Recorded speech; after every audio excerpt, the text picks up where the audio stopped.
that you could catch a rainbow like that within the limits of Waterbury, Connecticut.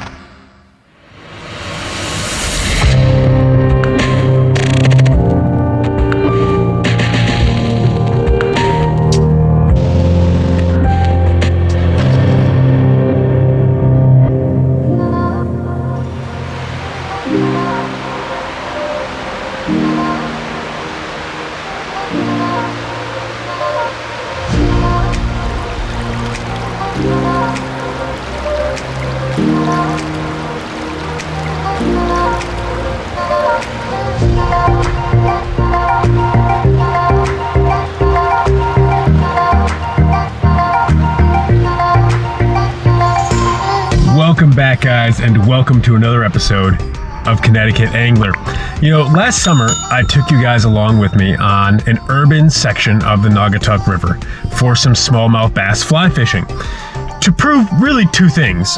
One, that there's some really nice smallmouth in the Naugatuck, and two, that just things can actually live in the Naugatuck River, despite the reputation that it's gotten, and a well-deserved reputation historically for being extremely polluted. It is still arguably a pretty damn polluted river, but there are plenty of fishing opportunities on this river, fishing opportunities that I think a lot of you guys would enjoy taking advantage of. One of them is fishing for those smallmouth bass once the weather warms up a little bit. But another is trout fishing. Believe it or not, guys, the urban stretches of the Naugatuck River are absolutely stocked with trout.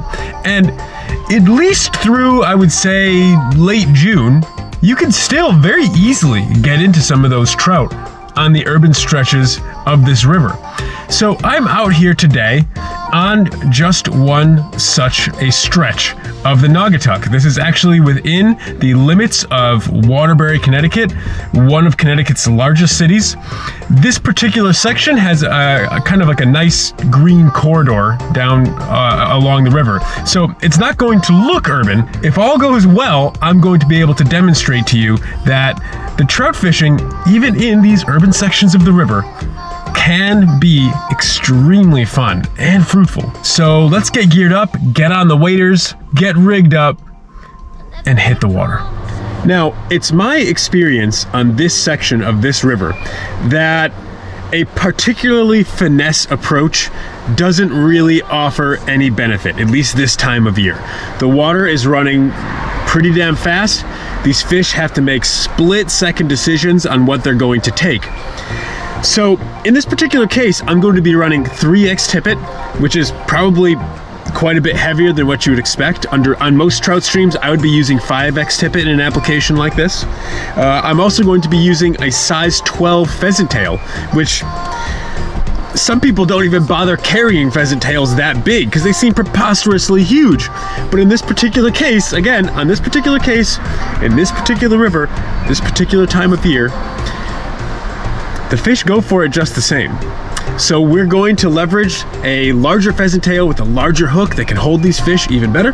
We're going to leverage the heavier tippet that's going to allow us to muscle these fish a little bit more, because there's no reason not to embrace those advantages if they're not going to disadvantage us in any way. All right, guys, here we are.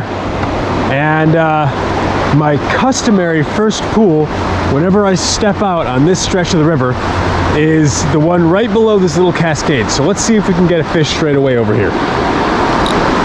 Got the airlock indicator on here. I'm running my my nymph, I'd say almost 2 feet below, maybe a little less than that.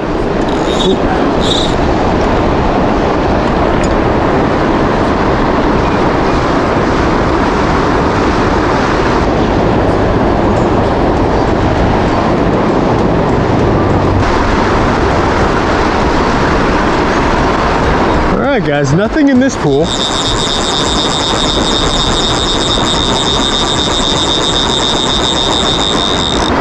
Oh, we got some sun coming out. That's some much needed warmth. Alright guys, we're moving on to our next spot here. Now this is a pretty large and complex series of pools around all of these boulders here. fish can hide in a number of different spots. So it's worth really kind of picking this area apart.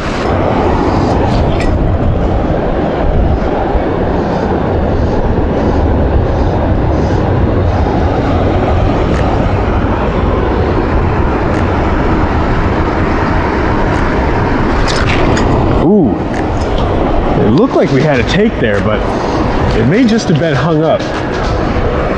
Let's run it back through there again.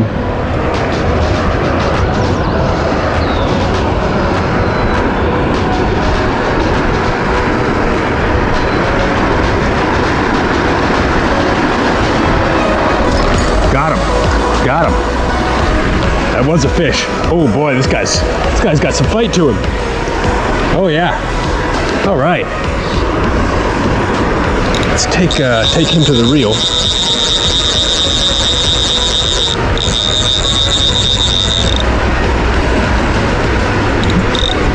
Come on now, buddy.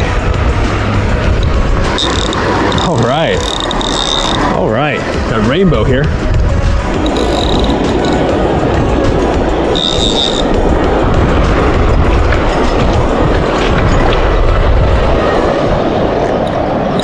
Oh, okay. I guess I thought he was ready, but oh, apparently not. Okay.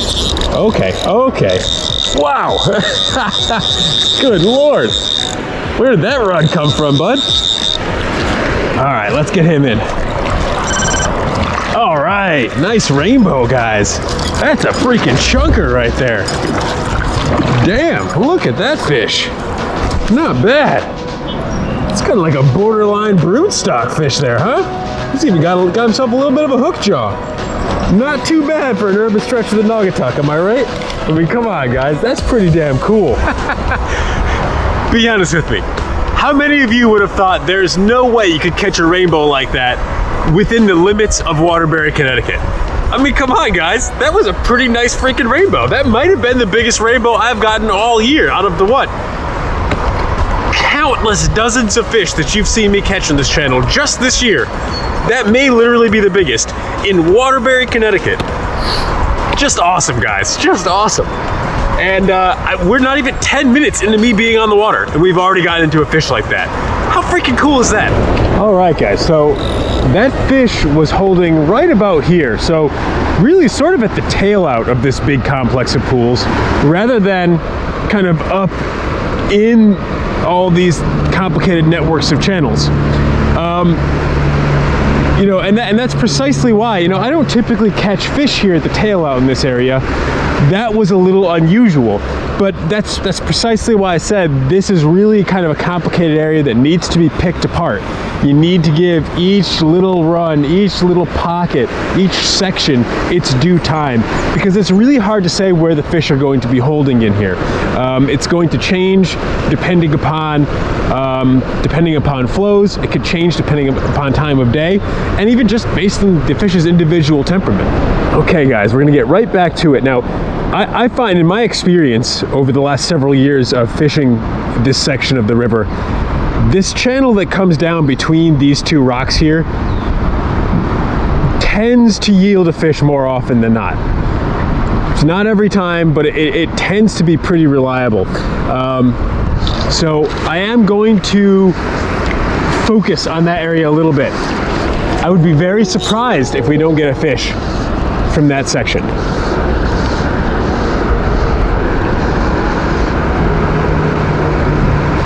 Got him. I don't think this is a trout though. I think this might be a smallie. I could be wrong. Oh, maybe it is a trout. Oh yeah, it is a trout. A little rainbow. Cool.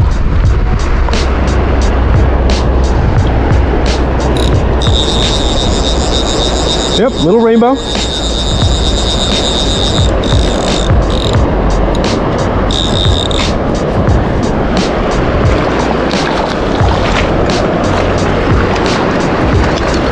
Whoa, okay. Buddy, trying to let you go here. Well, there you go, guys. You know, like I said, I would have been pretty damn surprised if I didn't get a fish in that particular area. A little junior trout, but a trout nonetheless. Pretty little specimen. And Let's get this guy back in the water. All right, guys, we're like 15 minutes in. I have fished maybe 30 feet of this river. We've already gotten 2 trout to the net. Not too bad for one of Connecticut's largest cities that a lot of people are content to just completely ignore. Now, it's pretty rare that I've ever gotten multiple fish out of this one spot. That would be an unusual occurrence. I am gonna put a couple more casts through there just for good measure, and we'll see what happens though. All right, so this is where I caught that first fish, pretty much right in this area right here. Got the other fish between those 2 rocks over there. So I'm actually going to move further into the river to kind of fish the half of the river along the opposite side of the bank here. There's actually a lot of possible productive water over here as well, that because of the configuration of the rocks here, you really just can't fish it from this side of the river. You need to go over there and fish it. Gotta be careful of some of the flows in this area. It can catch you off guard.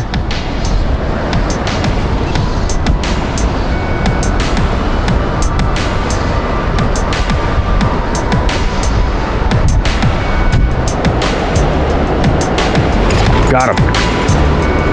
Yep.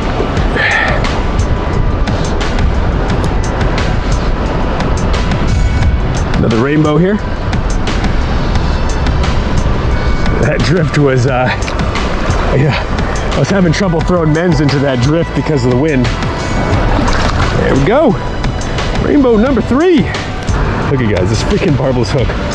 You'd think like the barbless hooks just pretty much fall out. Not always. Not always. That's why I'm really an advocate of using a net. You know, you see a lot of people say, "Oh, don't even net them. Just bring them to your hand, then pop the hook out." In my experience, it doesn't always work out that easy, even with a barbless hook. And you know, it's really a benefit to the fish if you're using a net to get control of them, and that's just going to facilitate releasing them a little more easily.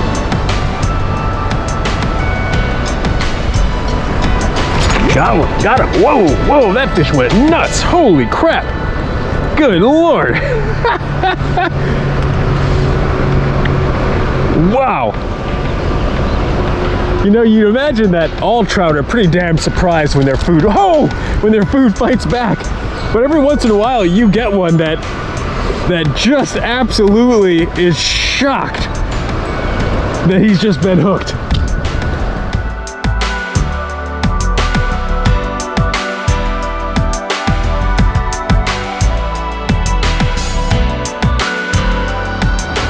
All right, 2 fish out of this this one particular little run here.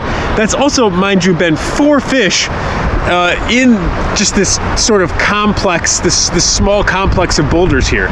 So like I mentioned, there's lots of little pockets and little runs just in this one small section of the river where there could potentially be a dozen fish on a really good day. Now, I don't usually catch that many around here, but there's always certainly the possibility for getting into at least a couple. The amount of wind coming down the river, just blowing directly into my face, makes it for a really tough scenario for maintaining a relatively drag-free drift at a great distance, because it's very tough to mend when there's a lot of line out. You got the wind just constantly blowing all of the loose line. So we may kind of have to just pass on this spot.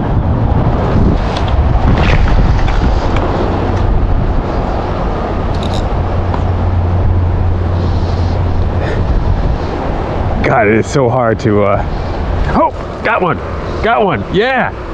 All right, oh, I lost him. Oh man, there was something. Oh man, it was such an unlikely scenario for me to hook one. Like, the line management on that cast was just like atrocious, though I was doing the best I possibly could given the wind and the complex currents I had to navigate. And I was able to keep at least a good enough drift that I was able to hook that fish, but didn't get a good hook set, unfortunately. We got some nice fish in there. Netted 4 fish, lost 1 other. Now we're actually going to start moving downstream to some of the rapids and see if we can't pull a couple fish out of there. All right, so we have this area here, not far downstream from where we were fishing before, right up there. The river comes down kind of through these cascades, through these rapids, starts to slow down a little bit through here. This is still pretty damn fast water, but I see no reason that trout couldn't hold here. So we're gonna put some drifts down through here, see what we can do.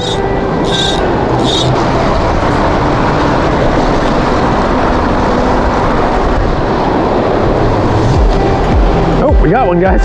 There we go. There we go. Oh, shoot. It's a little fish. I don't want to slip in these rocks here. Oh boy, I do not have good footing. This fish gets into the fast water, he may get away from me too. All right, we got him. Little guy holding that little pocket amidst these rapids. There we go, guys. Another little rainbow. Let's get him right back in the water. All right, so we pulled that fish out of the pocket down here that runs adjacent to the faster water out there. Let me get up on a rock here just so I can kind of point some stuff out to you guys. So this section of the stream is actually fairly wide. Maybe you can see it a little better now. You know, there's tons of boulders down through here, all of which create really nice little pockets that just kind of wind through this maze of rock. You know, it would probably be fruitful to spend time picking this area apart, but this is much faster water than the last assemblage of rocks that we were at, and it can be a little treacherous, guys. And really just the difficulty of trying to wade through this stuff, at least personally to me, is not really worth maybe the couple of fish that you could get out of it. That's why I work the stuff that's a little closer to this bank. I kind of leave that stuff alone for the most part, even though like this area up through here looks like it might be fantastic, and there's some nice pockets down through here too. Just suppose for my own part, I just let those fish be, and just kind of stick to the stuff that's a little easier to access.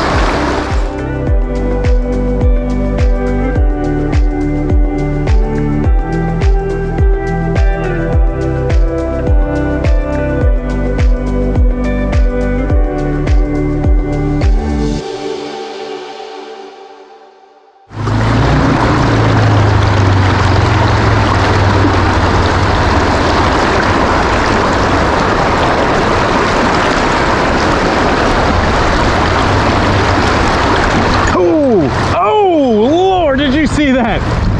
Oh my! Well, that fish took in that razor thin seam and jumped straight away threw that hook on me. Wow, that was exhilarating. All right, guys, this is another pretty large area of this river that almost definitely holds some trout. Sometimes one, sometimes several. Just like the rest of this stream, you gotta kind of pick these areas apart, find all those seams, find all those pockets. There actually are some larger pools in here which are gonna be much easier to target, but you still gotta work those small areas too.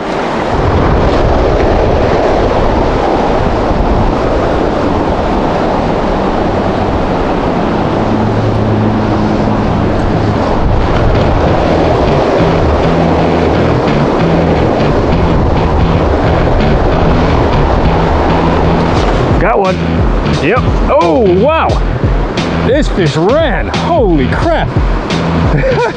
Oh man, I'm gonna have to go after him. But I don't think I'm gonna be able to pull him upstream. Oh wow.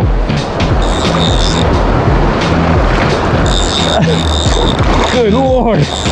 The energy with this fish, just explosive energy. Not even a very big fish, guys, but you know, between the heart that this fish has and the faster water he was already in, he just shot down the river like a bullet.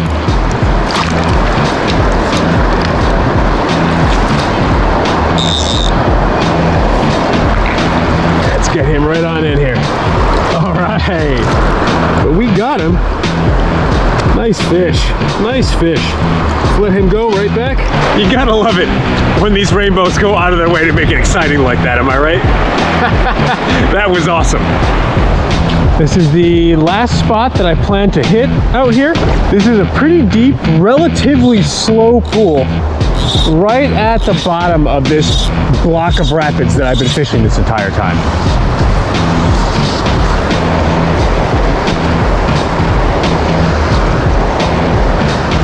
The only tricky thing is trying to get out there without getting snagged in that tree.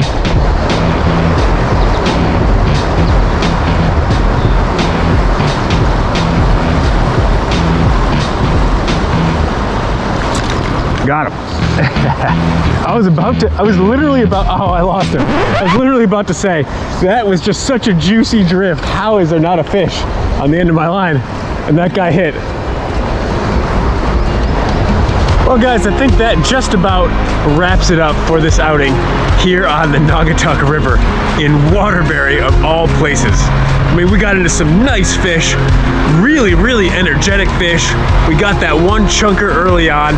I mean, this has been a relatively small investment of time. I think I've been out here for maybe all of 2 hours. I've only had to move, I don't know, maybe 400 feet on the river if I had to just ballpark it, I think.